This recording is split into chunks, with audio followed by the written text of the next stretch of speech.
ओम नमः शिवाय। श्री शिव महापुराण रुद्र संहिता चौथा अध्याय विष्णु जी को नारद जी का शाप। चौथे अध्याय में ऋषियों ने पूछा, हे महाविद्वान सूत जी, जब शिव के गण अपनी इच्छा से चले गए तब काम के विहल नारद मुनि ने क्या किया। सूत जी बोले, शिव जी की इच्छा से मोहित मुनि ने उन दोनों को यथोचित शाप देकर जब जल में जाकर अपना मुख देखा तो बंदर की सी अपनी मुखाकृति को देख उन्हें विष्णु जी पर बड़ा क्रोध आया और सोचा कि यह तो उन्होंने मेरे साथ छल किया है।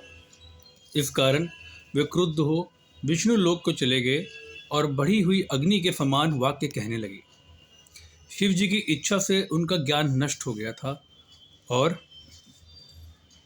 वे गर्व से पूर्ण वचन बोल रहे थे। उन्होंने कहा, हे हरि, तुम बड़े कुटिल और कपटी हो। अपनी माया से संसार को मोहित कर मायावी और मलिन चित्त वाले हो। तुम किसी के उत्साह को सहन नहीं कर सकते। तुमने पहले मोहिनी रूप धारण कर कपट किया और असुरों को अमृत न पिलाकर उन्हें मदिरा पिलाई। यदि महादेव जी ने दया कर विष न पान कर लिया होता तो तुम सब बहानेबाजों की सारी माया ही नष्ट हो चुकी होती। हे विष्णु, तुमको कपटी चाल बड़ी प्यारी है। तुम्हारा स्वभाव अच्छा नहीं है। इसी से परमात्मा शिव ने ब्राह्मण को सबसे ऊपर कहा है। आजकल वे महादेव जी तुम्हारी चालबाजी पर पछताते हैं। इसलिए हे हरि, यह जानकर आज मैं उन्हीं शिव जी के बल पर शिक्षा देता हूँ जिससे तुम फिर कहीं पर ऐसा कर्म न करो, क्योंकि तुम बड़े निशंक हो। कारण कि कभी वेग वालों से तुम्हारा पाला नहीं पड़ा है। हे विष्णु, अब तुम अपने इस किए हुए कर्म का फल पाओगे।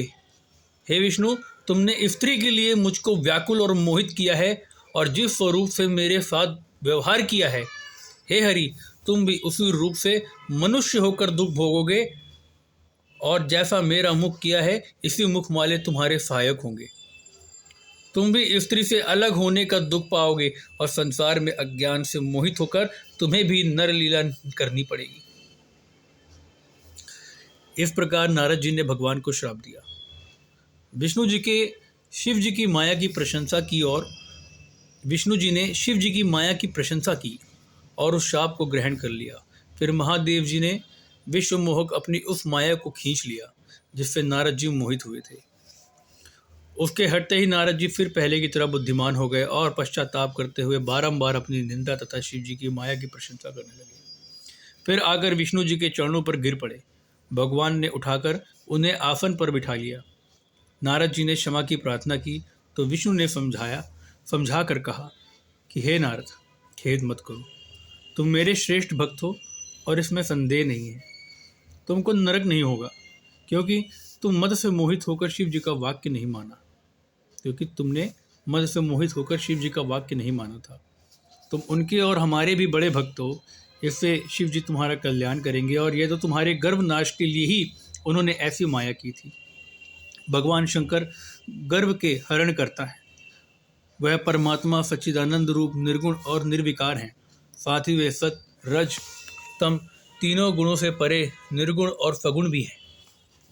उन्होंने ही मुझको जगत का पालक, विधाता को सृष्टा और रुद्र को सबका संहार करता किया है। हे नारद, अब तुम्हारे लिए यही सुखद है कि तुम अपने सब संशय छोड़कर शिव जी के श्रेष्ठ यश का गान करो और अनन्यमति होकर सर्वदा शिव जी के शतनाम स्तोत्र का जप किया करो, जिसको जपने से शीघ्र ही तुम्हारे सब पाप नष्ट हो जाएंगे। हे मुनि, शिव जी की पूजा से समस्त पाप नष्ट हो जाते हैं। अतएव तुम भी पैर से लेकर मस्तक पर्यंत अच्छी तरह भस्म लगाकर ओम नमः शिवाय मंत्र का जप किया करो। शिव के प्रिय रुद्राक्षों को यत्न से सब अंगों में धारण करो। सर्वदा शिव जी की कथा कहो, सुनो और शिव भक्तों को अच्छी तरह बारंबार पूछो। निरालस्य हो सर्वदा शिव जी की शरण में रहो। शिव जी के स्वच्छ चरणों को हृदय में धारण करो और शिव के प्रिय आनंद वन में जाओ। वहाँ विश्वेश्वर को देखकर भक्ति से उनका पूजन करो और उनकी विशेष स्तुति को प्रणाम कर बंधन रहित हो जाओ। हे मुनि, इसके पश्चात आप चाहे जहाँ गमन करना, मेरे शासन से ब्रह्मलोक में जाना और वहाँ पर अपने पिता ब्रह्मा की स्तुति और नमस्कार करना तथा उनसे भी शिव जी का महात्म्य पूछना। वहाँ वे तुम्हें शिव जी के 100 नामों का स्तोत्र सुनाएंगे। हे मुनि, आज से तुम शैव हो जाओ, शिव जी तुम्हारा कल्याण करेंगे।